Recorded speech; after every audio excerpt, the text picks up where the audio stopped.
Hey guys, welcome back to our channel. My name is Mario Florima, and I'm the #1 educator in the Amazon FBA asset recovery space. And today we will be talking about what used sold as new means. Guys, few Amazon violations create more confusion than used sold as new. Most sellers immediately think Amazon is accusing them of selling secondhand products, but that's usually not what's happening. In this video, we're breaking down what this violation really means, why it happens, and most importantly, how sellers get reinstated successfully. The used sold as new misconception. Let's start with the biggest misunderstanding. This violation isn't always about selling used products. In many cases, the product is completely new. The problem is customer perception, a damaged box, a broken seal, a bent package, or signs of handling. Guys, Amazon evaluates the customer experience. If the product looks used when it arrives, Amazon treats that as a serious problem, regardless of your intentions. Amazon's official criteria for new products. Now let's look at what Amazon actually expects. Products should arrive in original packaging. Seals and wrapping should be intact. There should be no signs of handling or cosmetic damage. And every accessory mentioned in the listing must be included. Guys, Amazon's definition of new is extremely strict. Even small packaging issues can create complaints because Amazon doesn't separate mostly new from perfectly new. Why this violation is a high-risk threat. This is one of the violations Amazon takes very seriously. Why? Because it directly impacts customer trust. Customers expect a new product and receive something that appears damaged or opened. That creates a poor buying experience. Guys, Amazon isn't looking for excuses here. They're looking for proof that you fixed whatever process allowed that experience to happen. This is where Amazon's perspective becomes very important. One seller kept focusing on the fact that the product itself was fine. The item worked, customers liked it, and there were no major quality issues, but that wasn't the concern. Several buyers reported receiving products that looked opened or previously handled. So Amazon wasn't evaluating the product. They were evaluating the customer experience because guys,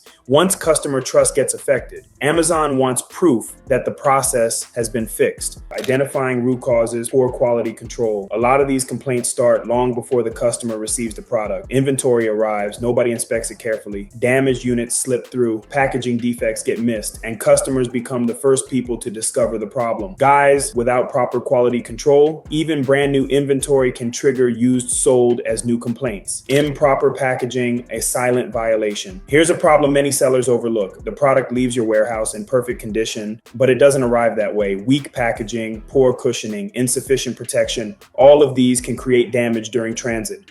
Guys, Amazon holds sellers responsible for how products arrive, not just how they leave. The FBA Repackaging Trap. This is something many sellers never realize is happening. Amazon can automatically inspect returned items, repackage them, and place them back into inventory. The problem? Customers may still receive products with loose seals, minor damage, or packaging that appears opened. Guys, if that customer files a complaint, the violation lands on your account. That's why many sellers disable FBA repackaging services entirely. Perception versus reality. Why intent doesn't matter. This is one of the hardest lessons sellers learn. You may know the product is brand new. Your supplier may know it's brand new, but the customer only sees what arrives at their door. Guys, Amazon focuses on the customer's reality, not the seller's intentions. That's why defending yourself usually works less effectively than proving you've improved the process. The packaging paradox. Let's look at how this happens in the real world. Calendars arrive bent, electronics arrive scratched,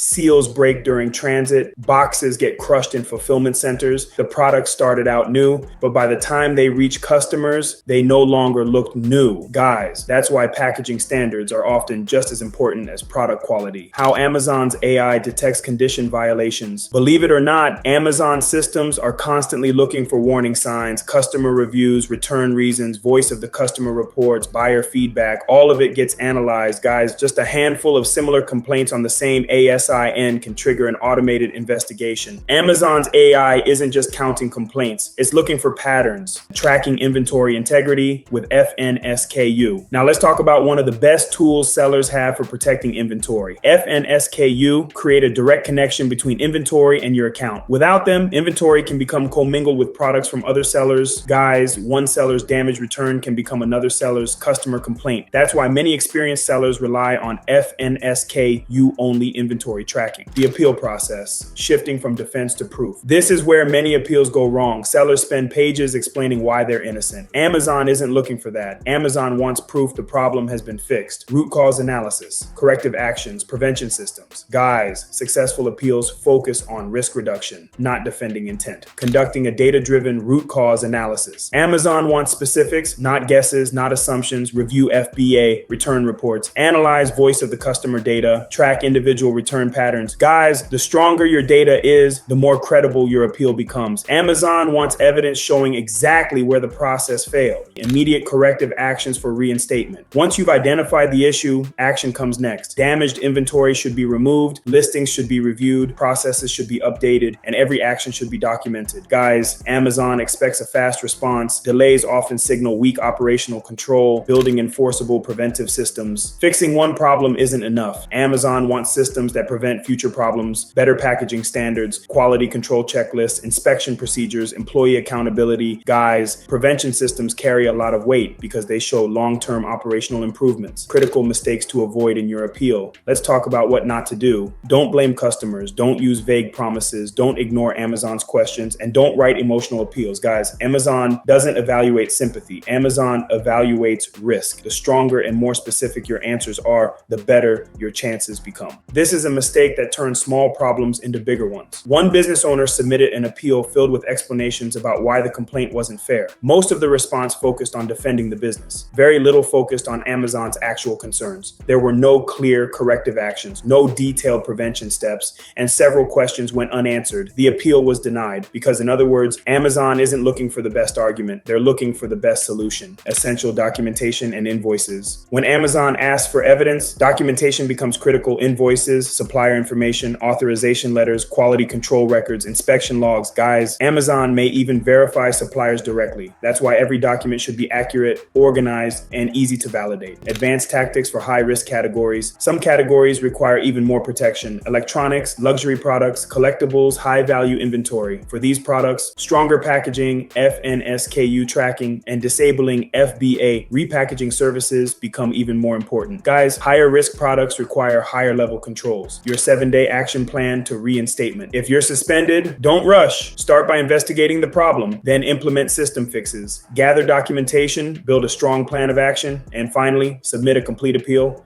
Guys, reinstatement is usually a process and not a single event. Taking the right steps in the right order makes a huge difference. You don't have to fight Amazon alone. Guys, use sold, as new suspensions can feel overwhelming, but they're often recoverable when the root cause is identified correctly and the right systems are put in place. If this video provides value, please like, share, and subscribe for more helpful content. If you're an Amazon reinstatement consultant and you're looking to see if you qualify to be in our Rios Inner Circle group, then feel free to check out the links below in our description section. We host free masterclasses every week where we dive more into specific topics like these and give you more details on how you can better assist your clients while saving you time, money, headaches, and most importantly, protect your business assets moving forward like always. See you guys next time.